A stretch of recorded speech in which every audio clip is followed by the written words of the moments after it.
शेतकरी मित्रांनो नमस्कार. शेतकरी मित्रांनो, आज यशोगाथा या कार्यक्रमात आपण आलोय माळेगाव परिसरामध्ये आणि तुम्ही बघताय भोईटे परिवार आपल्या बरोबर आहे आणि खूप चांगल्या पद्धतीनं यांनी दुग्ध व्यवसायाला सुरुवात केली. वडील आणि त्यांचे काका या व्यवसायामध्ये होते, परंतु त्यांनी या व्यवसायामध्ये बदल करत एक चांगल्या प्रकारच्या ब्रीडवरती काम करत त्यांनी आज 55 गायींचा फार्म उभा केलेला आहे.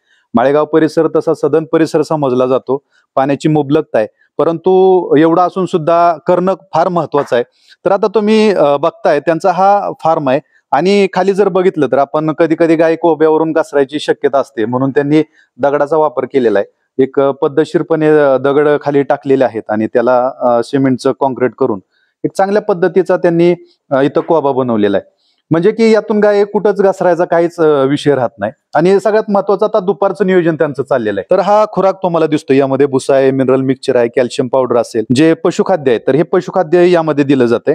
तर आता वळीनं संपूर्ण गायी जे आहेत आपले मजूर बांधव, तर ते संपूर्ण गायी आता येणार आहेत. तर मिल्किंगच्या ज्या काही गायी आहेत तर त्या मिल्किंगच्या गायी आता येणार आहेत.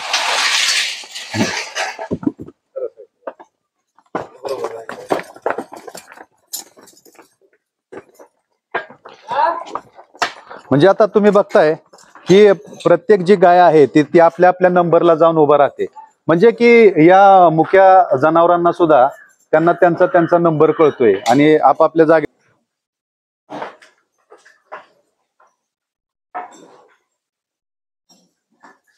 तर मित्रांनो, हे पशुखाद्य दिलं जाते.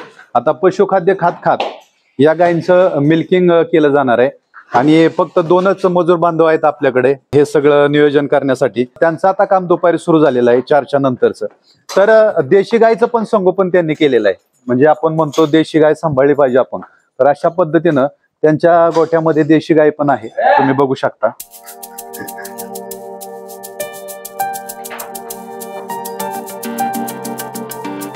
तर जो काय भोईटे परिवार आहे संपूर्ण एकत्र पद्धतीचं यांचा परिवार आहे आणि असं असताना संपूर्ण लोक योग्य पद्धतीनं मॅनेजमेंट मध्ये सहभागी असतात. प्रत्येकाचा व्यवसाय वेगळा जरी असला तरी दुग्ध व्यवसायाकडे सगळेजण खूप चांगल्या पद्धतीनं येणारी पिढी सुद्धा लक्ष देत आहे. महत्वाचं काय मित्रांनो, की प्रत्येक व्यवसायामध्ये सातत्य असणं खूप गरजेचं आहे. ते सातत्य यांनी दाखवलेलं आहे. वडिलांच्या काळामध्ये यांच्याकडे 15 लिटरच्या गाय होत्या, पण त्यामध्ये त्यांनी बदल केला आणि गायच्या ब्रीडवरती काम केलं. तुम्ही बघताय आता प्रत्येक गायची कास असेल किंवा कासची ठेवण असेल तर एक चांगली, आपण म्हणतो ना आपल्या उद्योगाला एक चांगली गाय असावी, तर अशा पद्धतीच्या गाय यांच्याकडे आहेत. आणि प्रत्येक गाय तुम्हाला यामध्ये कुठली एखादी गाय चुकीची दिसणार नाही. प्रत्येक गाय ही जातीवंत गाय आहे आणि प्रत्येक गाय ही 30 लिटर पर्यंत गाय दूध देते. काही गायी 35 लिटरच्या पण आहेत यांच्या फार्म मध्ये. मुक्त गोट्याचा त्यांनी समावेश केलेला आहे आणि प्रत्येक वेळेस आपण म्हणतो की मुक्त गोट्यासाठी निसर्गता नॅचरली जेवढी सावली असेल तेवढी चांगलं असतंय. तर अशा पद्धतीनं त्यांचं हे झाडाचं नियोजन आहे आणि पुढच्या समोरच्या बाजूनं पाणी आत जाऊ नये म्हणून त्यांनी पत्रा आडवा लावलेला आहे इथं. आणि हा संपूर्ण मुक्त गोठा आहे त्यांचा, म्हणजे की मुक्त गोठा ज्यावेळेस पावसाळ्याचे दिवस येतात त्यांनी सांगितलं की पावसाळ्याच्या दिवसामध्ये ज्यावेळेस गाय बांधल्या जातात त्यावेळेस दिवसाचं 20 लिटर दूध त्यांचं कमी येते. म्हणजे मूळताच गायींचं मुक्त संगोपन होणं खूप गरजेचं आहे. त्यातलाच त्यांना हा अनुभव आलेला आहे. आणि सद्य परिस्थितीला दुधाचे दर कमी आहेत, पशुखाद्याचे दर जास्त आहेत, खूप मोठी शोकांतिका आहे. परंतु या आजच्या दिवसामध्ये त्यांना पदरच्या पैशाने हे संपूर्ण व्यवसाय चालवावा लागत आहे. पण तरी पण ते म्हणतात की आजचे दिवस राहणार नाहीत, भविष्यामध्ये चांगले दर येतील अशी आशा त्यांनाही वाटते, म्हणून हा दूध व्यवसाय ते करत आहेत. आता 4च्या नंतरची ही दिनचर्या चालू आहे. तर जे काय बांधव आहेत आपले मजूर बांधव तर ते मिल्किंग करण्यासाठी तयार आहेत. या गायींना त्यांचं सगळ्यात महत्वाचं कालवड संगोपन. आता शेतकरी मित्र म्हणतो की कालवड आपल्याला सांभाळायला परवडत नाही, म्हणजे कालवड संगोपन हा सगळ्यात महत्वाचा भाग आहे या दुग्ध व्यवसायातला, पण त्यांनी हाच चांगल्या पद्धतीने हाताळलेला आहे आणि कालवड संगोपनावरती त्यांनी भर दिलेला आहे. कुठलीही कालवड ते विक्री करत नाहीत जोपर्यंत त्याची चांगली गाय बनत नाही. त्यांनी 19 महिन्यामध्ये गाय पहिल्या वेताची वेली दूध देते ती गाय, म्हणजे की 19 महिन्यामध्ये जर गाय तुमच्या गोठ्यामध्ये तयार होत असेल तर निश्चितच तुमचं नियोजन चांगलं आहे असं म्हणायला हरकत नाही. म्हणजे सांगायचंय काय की जर त्याला ते संगोपन करून गाय परवडण्यासाठी साधारण 20 महिन्यामध्ये 22 महिन्यामध्ये कालवडाची गाय बनली पाहिजे आणि त्यांचं ते सूत्र जे आहे तर ते त्यांना लागू होतं. तर मिल्किंग मशीनचा वापर केला जातो दूध काढण्यासाठी. हे तर बघताय तर मिल्किंग मशीन आहे, जे काय आपल्याला प्राथमिक औषध उपचार करावे लागतात तर तेही इथं आहेत.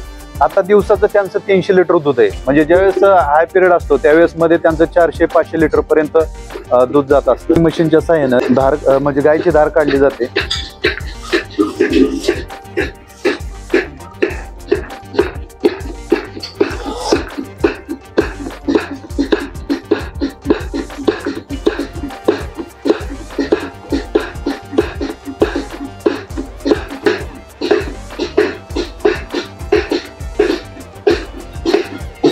दुग्ध व्यवसायातला सगळ्यात महत्वाचा मुद्दा म्हणजे की आपल्या गोठ्यामध्ये जे काय कष्ट करणारा कामगार वर्ग असतो, तर याला जर आपण आपल्या घरातल्या सदस्याप्रमाणे वागणूक दिली तर तो आपला अतिशय चांगला प्रामाणिकपणे व्यवसाय करत असतो. तर त्याचं हे मूर्तिमंत उदाहरण आहे. म्हणजे त्या काकांचं असं म्हणणं होतं की ज्यावेळेस वर्षातून एकदा ही लोक आपल्या गावी जात असतात, परंतु काय काय गोठ्यावरती आपण बघतो की कामगार टिकत नाही आणि आपला दुग्ध व्यवसाय काही लोकांना मोडावा लागला या कारणामुळे. परंतु हे जे कामगार आहेत तर हे कायम यांच्या बरोबर असतात आणि संपूर्ण गोठा आज यशस्वी होण्याचं कारणच हे कामगार आहेत. म्हणजे की ज्यावेळेस ते सुट्टीवरून घरी येतात त्यावेळेस तिथंच येत असतात. म्हणजे की सगळ्यात महत्वाचं काय मित्रांनो, जर आपण माणसाला माणसासारखी वागणूक दिली तर आपल्याकडे मजूर सुद्धा आपल्या घरातल्या सदस्याप्रमाणे काम करतो आणि आपला जो काय व्यवसाय असेल तर तो यशस्वी करतो. आता आपण बघूयात, तर अतिशय उत्कृष्ट पद्धतीची कासाची ठेवण आहे. तर अशी जर गाय असेल आपल्या गोठ्यामध्ये तर आपला व्यवसाय सफल होण्यापासून कुणीच रोखू शकत नाही.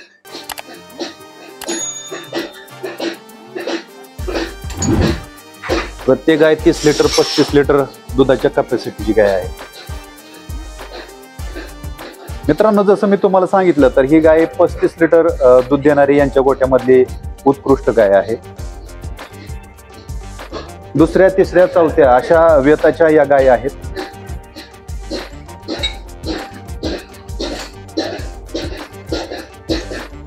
आणि मित्रांनो, आपण कधी कधी आपल्या गोठ्यामध्ये डीप कप वापरत असतो आणि गायीला आपल्या मस्टाडीज, ज्याला आपण दगडी म्हणतो, तर हा दगडी आजार होऊ नये म्हणून दूध काढल्यानंतर पासून निर्जंतुकीकरण करणं खूप गरजेचं असतं. हे आयोडीन मध्ये सड जे आहेत तर ते बुडवले जातात जेणेकरून निर्जंतुकीकरण होतं या सडांचं. मित्रांनो, 4 दिवसामध्ये ही कालवड जी आहे ना तर हे 22 लिटर दुधावरती गेलेले आहे. म्हणजे आता तिचा पाना सुटलेला आहे, म्हणजे की दूध देण्यासाठी ती तयार आहे. तिला म्हणजे आता दुधाची वेळ थोडीशी टळून गेलेली आहे आपल्या या व्हिडिओमुळे. म्हणजे हे मित्रांनो सगळ्यात महत्वाची गोष्ट आहे. ज्यावेळेस आपण जातीवंत गाय तयार करतो तर त्याच्या ह्या निशाण्या आहेत. म्हणजे की गाय दिसताना खूप लहान दिसते, परंतु 22 लिटर या गायींचं दुधाची मिल्किंग कॅपॅसिटी आहे. अजून येणाऱ्या काळामध्ये ही गाय 30 लिटर पर्यंत सहज दुधाला जाऊ शकते. म्हणजे जर पहिल्या व्यतामध्ये तुम्हाला जर एवढ्या चांगल्या प्रकारचं उत्पादन हिनं देत असेल तर दुसऱ्या आणि तिसऱ्या व्यताला सहज 32-35 लिटर पर्यंत गाय चालणार आहे.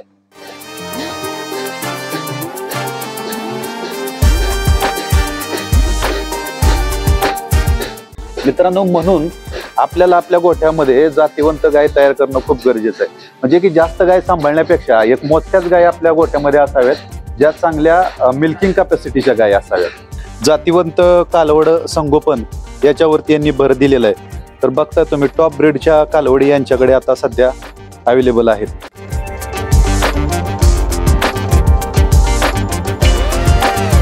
जर अशा क्वालिटीच्या कालवडी असतील तर निश्चितच तुमचा दुग्ध व्यवसाय हा फायद्याचा होणार आहे. कारण जर येणारी कालवड आपल्याला उत्कृष्ट गाय बनवता आली तरच आपल्याला हा धंदा टिकवता येणार आहे. फक्त आपण जर दुधाच्या गाय सांभाळत राहिलो तर आपल्याला हा व्यवसाय तात्पुरत्या स्वरूपात करावा लागणार आहे. परंतु भविष्यामध्ये जर आपल्याला अजून आपला गोठा चांगल्या पद्धतीनं डेव्हलप करायचा असेल तर अशा प्रकारचं ब्रीड असणं आपल्याकडे खूप गरजेचं आहे. म्हणजे तुम्ही बघता ह्या 7-8 महिन्याच्या या कालवड्या आहेत, परंतु एवढ्या दष्टपुष्ट आहेत.